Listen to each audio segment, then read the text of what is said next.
Jo, ben je in training? Ja. Ja, lekker nou, ik bedoel.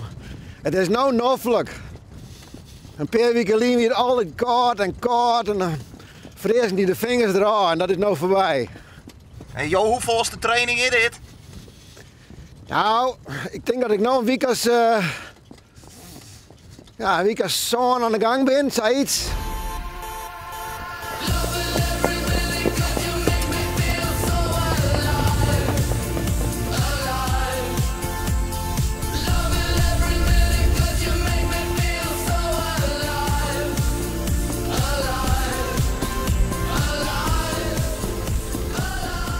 En waarom trainen, Jo?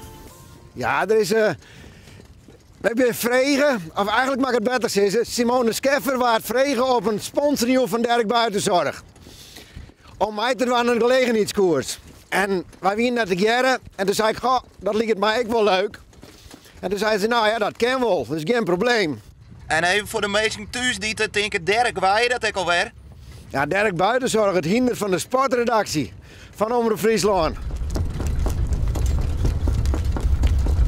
Kom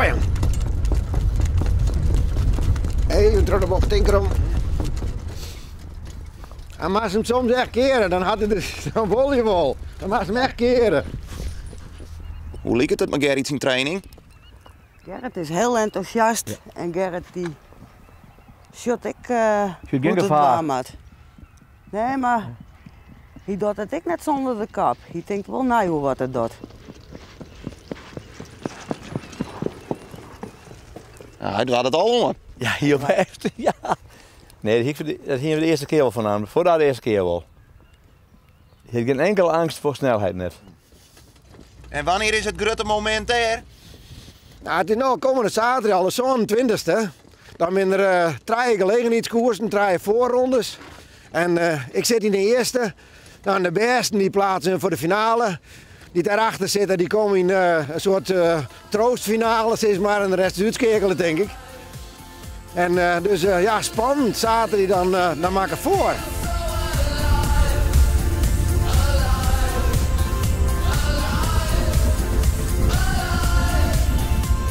En wie dit een goede training?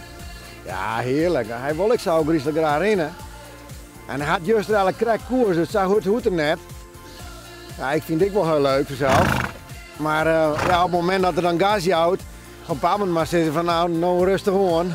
Maar ja, dan hartstikke lekker. Ja. Zoals ik al zei, het is nooit zo noffelijk, het is lekker waar.